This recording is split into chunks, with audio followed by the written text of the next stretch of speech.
Midnight kind of speak the same language as TradFi and the legacy financial players are speaking. But obviously, TradFi actors are coming, and we're talking onto a lot of asset managers that want to enter the creation game as well, and they have been used to those type of product in the past. Midnight is going to expand the type of loans, so we could do under collaterals loans, receivable back loans, private credit back loans, equities back loans. So crypto back loans might be like 60 billion in total if you include even off-chain loans, which is a tiny drop compared to that big ocean that we're looking after.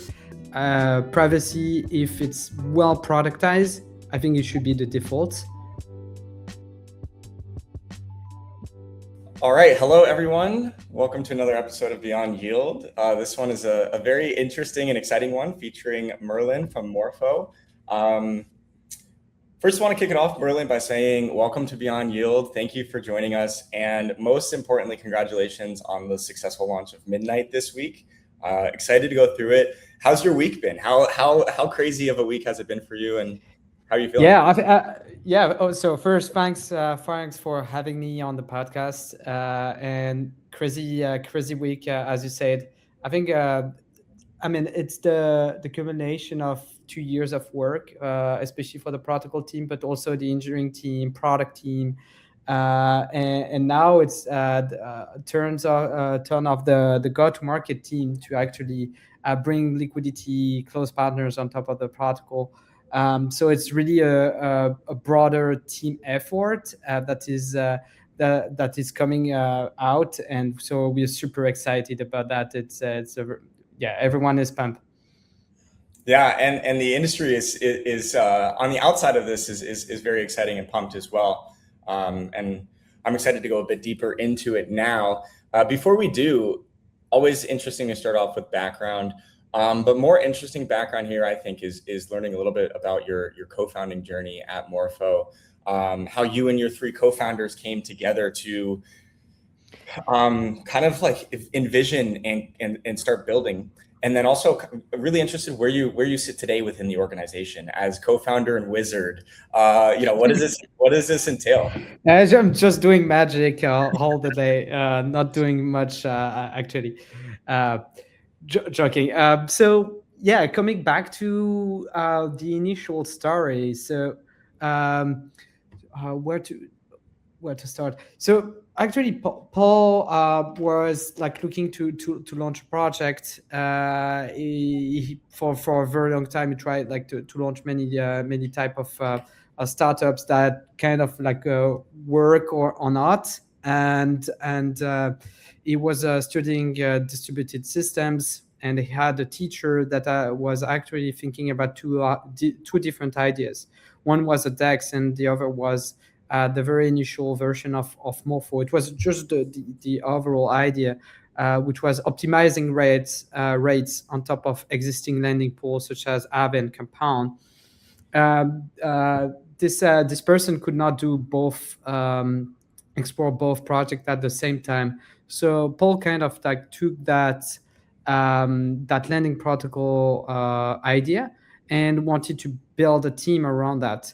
The cool thing is that we met for the first time on a Discord. So it was a bit before that we met on the Discord. I think it was for If Global 2020, something like that. So we just chatted. He could not join my team for the hackathon. I think he had an English exam, or something done like that. So anyway, we talked for the first time at that moment. Meanwhile, I wanted to start a DeFi project in the space. I was contributing to open source project, doing security reviews, etc. And at some point, I was checking under collateralized loans on top of Aave. There was that feature on the Aave protocol, and I think Paul called me and said like, "Hey, dude. Basically, I'm working on that nice idea. Do you want to jump in and explore?" And I was like, "Sure. I want to build my own startup and in the lending space." So like stars were aligned. So I jumped in. and I joined Paul, Mathis, and Julian to build the very first initial version of the Morpho protocol. This was during the pandemic, so we worked for a few months like together without seeing each other, and we were still students the first year, so we raised funds. Like we did 2 rounds. We were still student. We did not drop out. Maybe it's the difference between the US mindset and the European mindset. Anyway, we could actually do both at the same time. And so we really built the first initial version as students, and we launched it, and we reached like 2 billion of active loans while it was like in the middle of the bear market. And so that's very in the very short lines what happened. And so far it's been a very great journey and a lot of fun. It's a fascinating journey. I like hearing about it, especially through the context of such young founders, right? You guys not struggling, but also finding the line between schoolwork and meeting on Discord and stuff. Yeah, to be frank, I was not going at school at all. Like I did not know any person that were in my classroom, and I had a very, very good friend that actually did my homeworks or showed very kindly what they did. And actually the white paper or the yellow paper of the optimizer, Morpho optimizer protocol, were very useful because we put that as a student project, and we reused that paper like so many times to fill some like requirements from our school. So nice. Yeah. Anyway, and just to touch on it really quick before we move on. Was the wizard title assigned within this? No, it's just me. I like not taking me and things in general too seriously. I feel that, so of course when you build a protocol, you need to be very serious about security and safety and do things right. But in general, I feel that people take themselves like too seriously, and I really like just joking about myself in general. So, and the wizard, Merlin is the wizard, so just put that here, but it's not a real title. The real title I had was head of integration at the moment. Now it's more head of business operations, but yeah, I don't really care about the title. Yeah, well, thank you for answering that for me, solving my curiosity there. And I love the approach. I love the lighthearted approach that's, a foundation behind serious intent in building. So this is great. Let's go into, of course, Midnight now, Morpho Midnight. Maybe high level, just to start it off. Can you explain the background of Morpho Midnight? It's an entirely new build. It's not just a V2 version of Morpho Blue. Yeah, it's not V2 in the sense that it's not a protocol to entirely replace Blue. We think it's more like a new primitive that solves over problem that Blue is solving. So for instance, there was one big gap when we were talking. So with Blue, we were talking with a lot more institutions. And a topic that was coming back is fixed rate. Fixed rate provides you a lot of predictability that is very, very important for institutions that want predictability on how much they are going to pay or how much they are going to get. And that's super important for accounting, reporting, and make sure that the strategy they run is actually will work and make money, which is not something that you can do using variable markets because it's unpredictable by definition.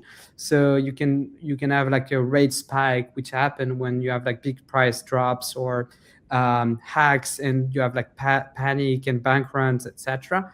While with fixed rate, you remove that problem. So Midnight kind of speak the same language as TradFi and the legacy financial players are speaking. Mm-hmm. Okay, and you mentioned building this with institutions in mind, something I want to definitely come back to. But first, this is, we've seen over the crypto history, teams attempting to build fixed rate lending markets. and scale these to billion-dollar protocols, but none of which, at least to my knowledge, right, have really achieved such scale. And so I want to get your insights into how you're looking at this in the context of Morpho. Are there strong technical differentiations which you find to be the moat? Is it perhaps the network effect that you're building on top of? Really, what is the angle here that you feel gives Midnight the scalability? Yeah, so first, most of the protocol that were building fixed rate were built on top of variable rate. So you have fundamental limitation that comes through that, where you have those limitations that makes it like hardly scalable. And then there's a second point, which is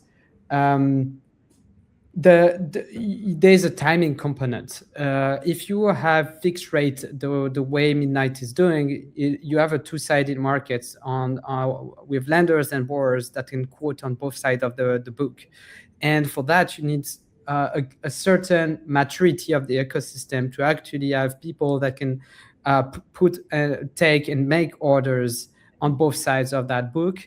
And with Morpho, if you check all the version of the protocol that we've released until now, each time we try to kind of time the maturity of the market. So for instance, Optimizer was not an independent protocol. It was built on existing lending pools. It was not a clear paradigm shift. It was more an optimization on top of existing lending pools. So the pitch was same experience, same risk, but better rates. So it was the very same experience, a very simple one-click, boom, you deposit, you can withdraw and withdraw whenever, and really the same experience. With Blue, we isolated the markets to make possible the capacity for lenders to choose their risk profile, and we introduced the vault component, the vault layer, which externalized the risk from the primitive layer with all the markets at the base layer. And you have this risk layer where you have vaults that are operated by risk curators, and we introduced the concept of curation.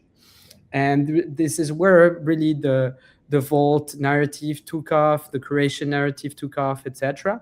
But you needed those actors, those entities that are working as risk manager, risk curator, to operate those vaults, to understand how do you assess the risk of the asset. And before that, only DAOs were doing that job, and you had like entities contributing, servicing those DAOs. And what we did is we opened the markets, and all those entities that earn experience working on DAOs could reuse that experience, but working on Morpho, and create a truly scalable business on their own. If you take, like, I don't know, for instance, a steakhouse, they have 2 billion of asset under curation. So you can truly say that actually now the curation ecosystem is really a business line in itself. And now the next iteration is, okay, now that we have those primitive with variable market, we introduce fixed rate market that is a bit more complicated because you have like more market making effort to do. And this is where all the experience that curators have earned on operating vaults on top of Blue, that can be reusable on Midnight. And actually, because Midnight is even more flexible with intents, the capacity to create multiple offers, and I'm sure we're going to discuss about that. That brings more complexity, but also that can create more differentiator for curators to differentiate themselves from other curators, and how they're gonna operate and bring yield to end users. So you see that each time there's a complexification, at least on the operational and risk management, but also a better product that is service to the end users, and also more granularity on the risk you're exposed to and the terms that you want, etc. Yeah, it makes absolute sense within that framing, how you're looking at the time being now with the evolution of curators, Morpho essentially creating the curator, or rather adventing the curator model. and now enabling curators to have more of these programmable feature sets. This is one of the things I really wanted to dive into, so maybe we can continue on this process. But now, how do you envision the curator strategies changing within the context of having such a much broader set of programmable features?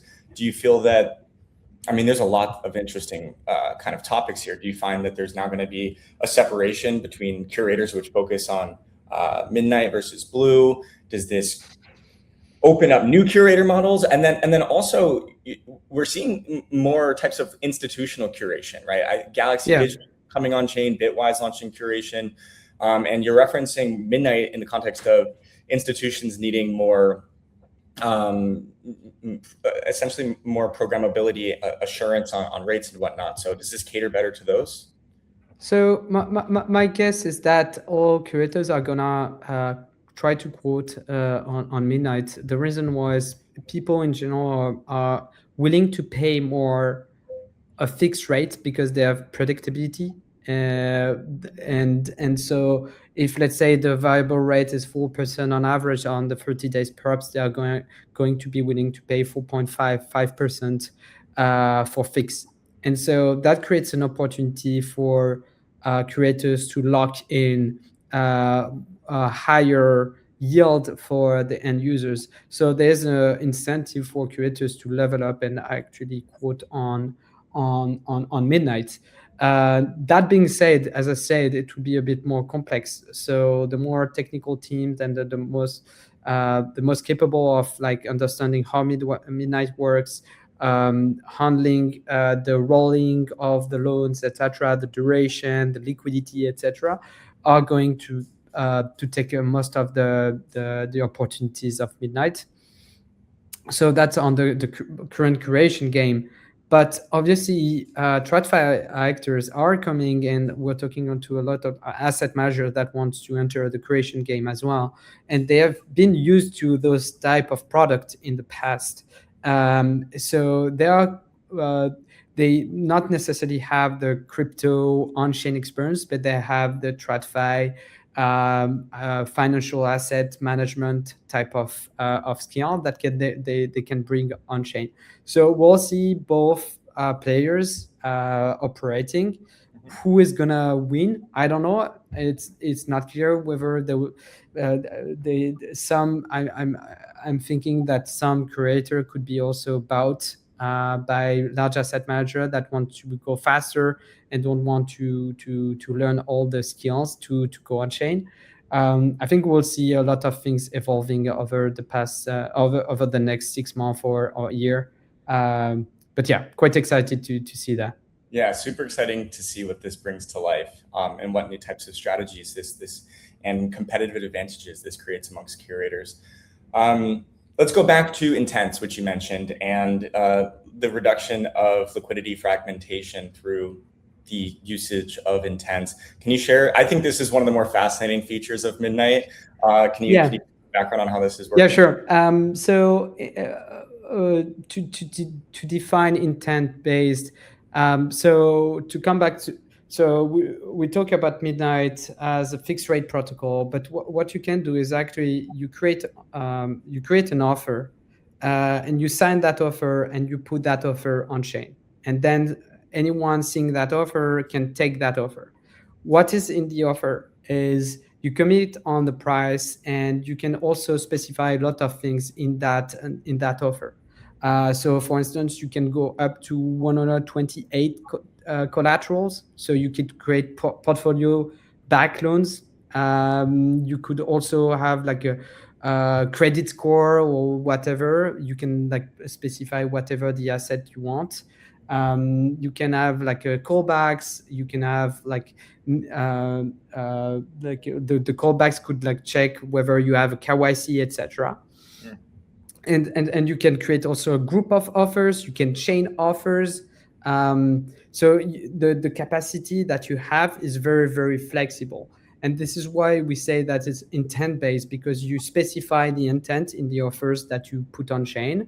Like, I don't know, I want to lend USDC only to people that are wrap ETH WBTC and CBBTC, and that have the KYC from that specific entity.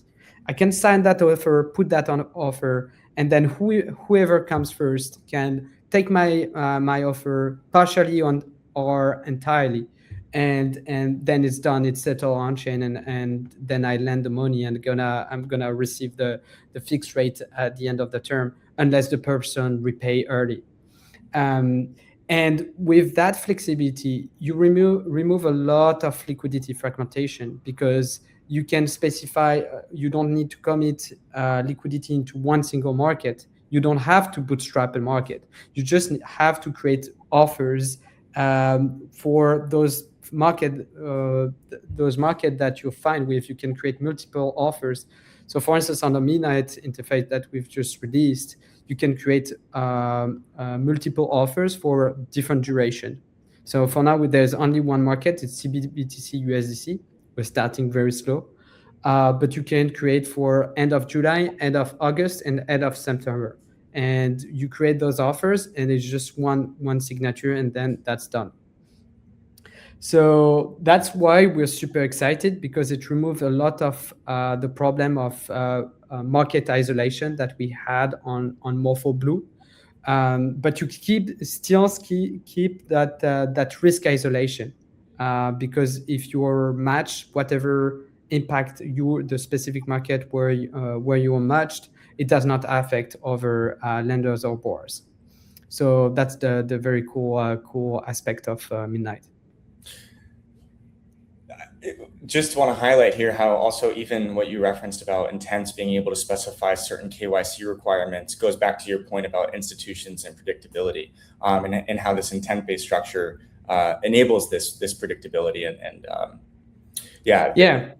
like the institutions usually want control on the rate, how much they're going to pay, how much they're going to get, but also control on the product itself and the terms, and whoever they are going to deal with, they want to remain compliant, etc. So an institution willing to use Midnight could say, hey, we just want to deal with people that have KYC 1, 2, 3, and they specify that in the callback, and then it's done. So even though the architecture and the base protocol is fully immutable, and the DAO has like a limited capacity on that and can't change markets, the institution entities will be able to be fully compliant and still use that the Midnight instance. Mm-hmm. So this is fascinating, and I want to. One of the things you mentioned is callbacks. I might be mistaken my impression of this so far, so maybe you can help to clarify a bit. But I'm fascinated in like how you envision the interconnection between Blue and Midnight in the context of reducing liquidity fragmentation. Yeah. Isn't it the case that you can earn a variable rate while you're having exactly market order to be filled? Or I think it would be perhaps maybe one of the primary callbacks usage. So with a callback basically is whenever the offer is settled on chain, then the callback is going to be called. And within that callbacks, you can pass any data that you want. And in that callbacks, you can do pretty much whatever. So I mentioned that you could specify a KYC. And so at the moment where the offer is taken, you can check the KYC, whether that address has a KYC, and revert if not. But you can also create strategies where you deposit, I don't know, USDC into Vault that deposit liquidity into Blue, or it could be at the market level directly. And whenever your offer is taken at the Midnight level, then it's going to pull out that fund and lend that out on the Midnight platform. So you don't have to like park your fund somewhere. You can still earn valuable yield while waiting for someone to get the fixed rate. So we think it would be a very, very big unlock in terms of bootstrapping the network on Midnight. So far, caveat, it's not live yet. So we're going to release that in the coming weeks or month. This is one of the killer features that I'm the most excited to see in action here. This is super neat. And again, it's kind of fascinating the approach you guys are taking towards a kind of a separate build in theory, but interconnected in terms of the network effect and how you guys are building on top of this to bring great. And actually, you could see also the other side where, let's say you have you borrow fixed rates, but if you want at the end of the duration, for instance, you don't want to have you don't have the capacity to repay on time, etc. You could specify a fixed rate to actually roll your position on the variable market. So that could be done through a flash loan, etc. You could specify that in the callback of the offer, so that at the end, bam, your position can be switched to Blue. Yeah, this is super exciting. And you mentioned not live yet, but I think this is actually part of what's so I'm eager about. And I think what is exciting is that we're going to see how all these features roll out. And really liked diving in with you about how the curator model changes here. We touched on institutions. I think I want to actually take a couple minutes and zoom away from Midnight, zoom back out. And there's another killer feature that Morpho recently launched, I think middle June here, or at least which went live mid-June, which is confidential vaults alongside Zama and Steakhouse.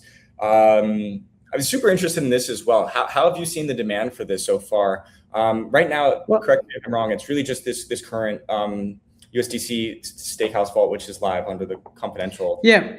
So yeah, we're super exciting about exploring that because it's growing. So the first problematic for institutions was what is our strategy to go on chain? What are the products that we need to do, and how do we do that? That is being solved because now the product are alive, and it's actually much easier now. Also, the regulatory environment make that much more possible than previously. So now the question is how do we build that, and then after it's how do we scale it? And when you're thinking about scaling this, you need to have that privacy and confidential topic that you need to bring that on the table, because those institutions needs to preserve the privacy of the customers.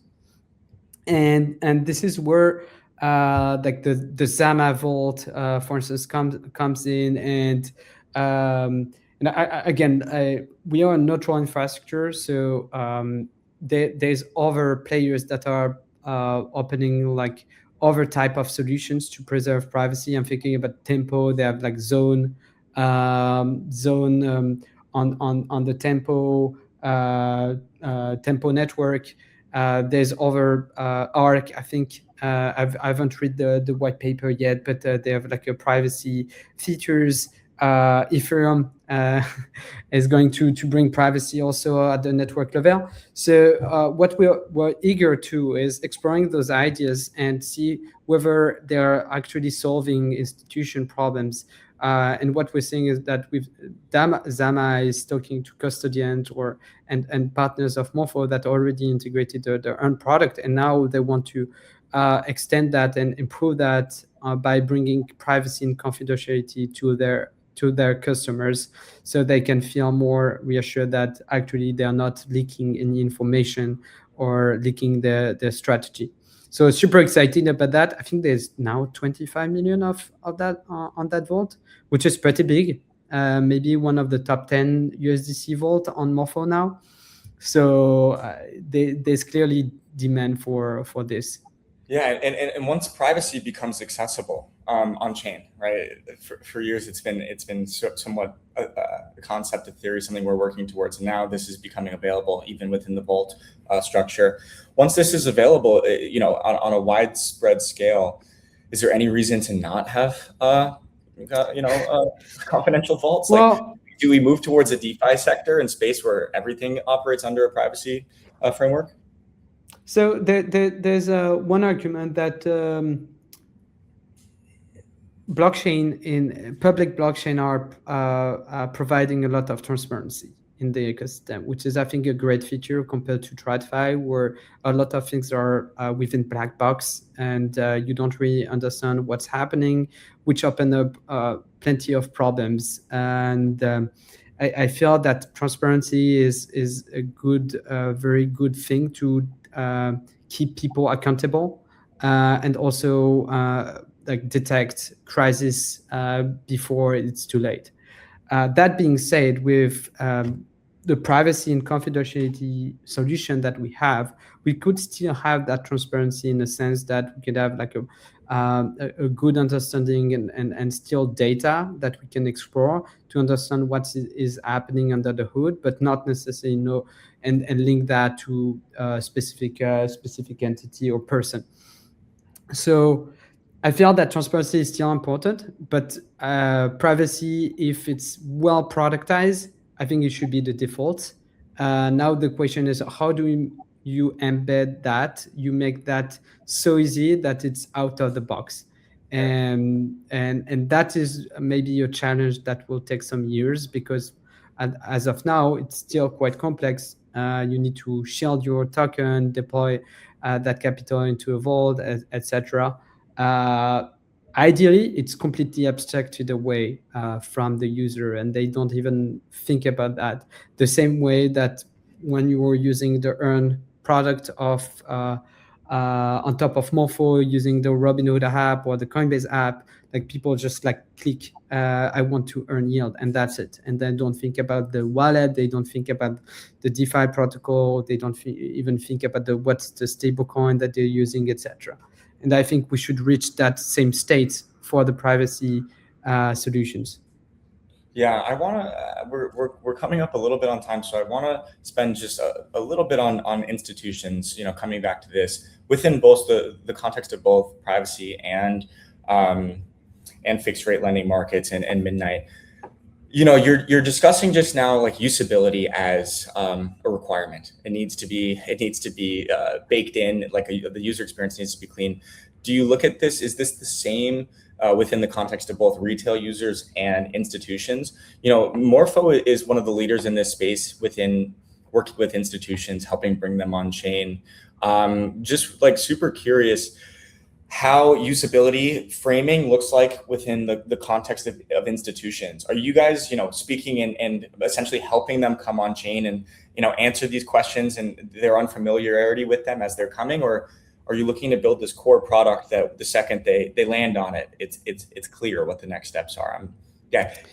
How does this framing look? It really depends. If you take a fintech like a Robinhood, they have like a clear visibility on the product they want to build, the interface, the UX they want to provide to their users. So on that front, they have like a clear understanding, and the product should be obviously at any time at par or better than existing product using TradFi system.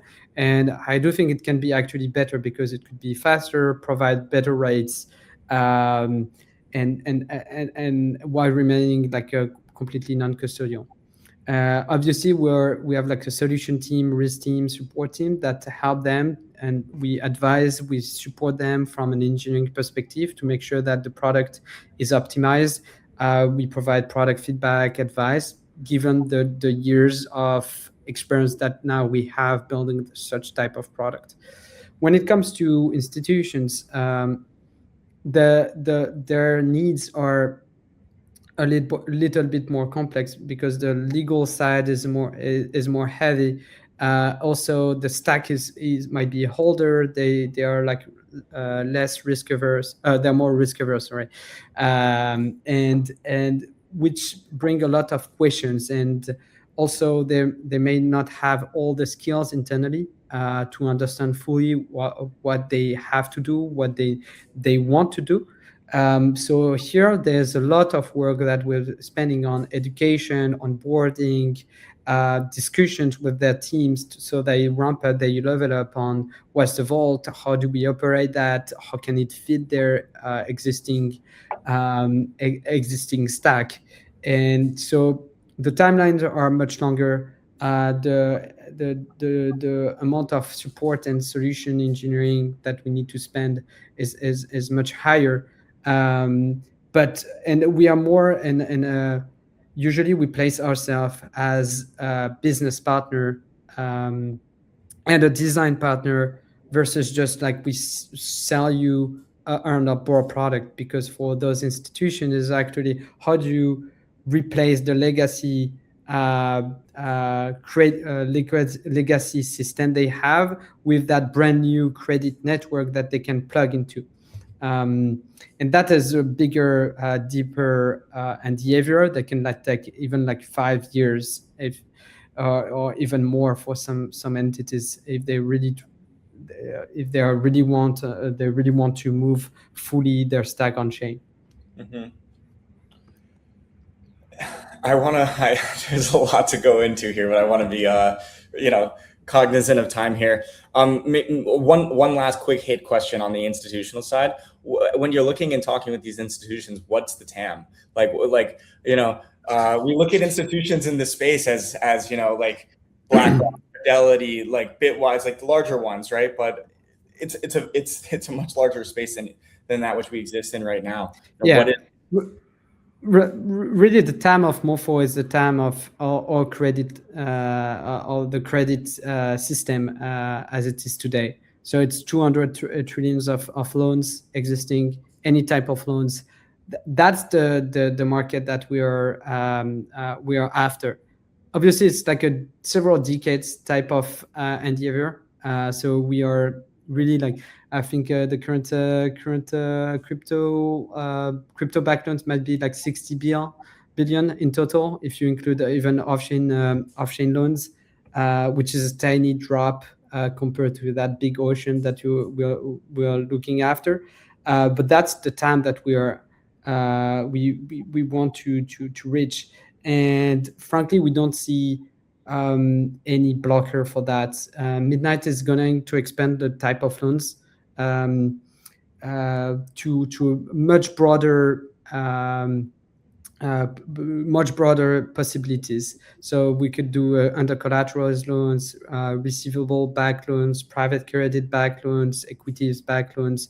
We have a lot of demand for exploring those use cases at the moment. We're exploring them and building with some partners. So it's super exciting. And as we build and we build that muscle, we build that knowledge, and we productize that in such a way that we can reproduce and faster and easier each time we do it again, then we'll be able to scale to the trillions truly. And Midnight is the first block to do that, and we're super excited about that.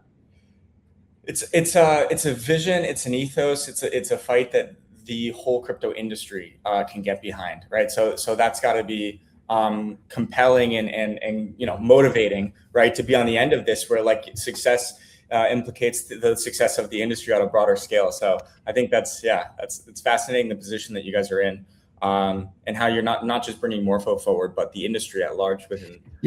Clearly there's like a broader DeFi team effort, because you need the reward asset issuers, you need the oracles, you need the wallet providers, you need all those, you need the curators, you need all those entities that work together and stitch the money blocks together, so we can let those institutions come to DeFi.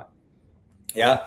All right, Merlin, last question for you, because so you can jump off soon, get back to launching and seeing Midnight grow. So,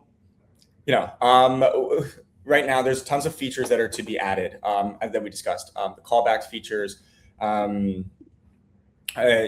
rolling, and maybe the addition of new markets, the addition and support of new networks. Interesting that you guys launched on Base. On another discussion, want to go deeper into the angles there. For those listening who first of all want to take next steps, find Morpho Midnight, start playing around with it, where would you suggest where's the best resource to go learn more or start playing around? And then also, what can we expect in terms of the rollout? Not queuing for specific timelines here, but how are you guys looking at this this scheduled rollout and planning for these the features to be added here? Well, so we've decided to launch on base on one single market for some reasons. First, we want to learn because it's a brand new primitive, and we found that starting on base, so on base, there's Coinbase, there's this is where we have the Bora product, which is the biggest perhaps DeFi mullet type of integration in the whole DeFi space. There's like 1.3 billions of active loans. So we know there's more demand for USDC. What we expect is to release a fixed rate product. And if there's demand, then it's easier to bootstrap. And also it makes it easier to learn. So that's one thing. We start with one market so we can focus our effort on that, and then we're going to expand to other markets. In terms of features, what we want to do is release the callbacks, the capacity to deposit into Morpho Blue while waiting for being matched on Midnight. That's one thing. We're looking into releasing the Vault adapter, so that Vault can also quote into on Midnight, which is actually not something that they can do at the moment. So that's something we're working on. You mentioned the auto rolling, which is a big ask. So we're working on this at the moment. I don't have clear ETAs, unfortunately, to share, but that's coming in the next few weeks or month. And then we'll also want to expand to other network, as there's a lot of demand for many entities, partners that want to start building on other chains for sure. Yeah, and for what you say, a link. So I think the URL, let me check, it's markets.morpho.org/fixed. You can go on that URL. You can play around Midnight, you can quote, you can create land and borrow offers. You'll see the order book. It's pretty fun. So feel free to play with that. And I would echo that and say, from my experience, reading, it helps to read documentation, but actually jumping in and clicking around an interface and playing through a new market is the best way to learn about it. So I had a really good time doing that with the the Midnight launch, and encourage people to go check it out as well for sure. Merlin, thank you so much for taking time in the busy launch week here. It's great to catch up with you again and see you for the first time on Beyond Yield. I really appreciate it. Yeah, thank you so much, Dylan. It was a pleasure. Excellent. Bye. Cool. Excited to see the next steps here. Cheers. And thanks everybody for tuning in. Bye. See you.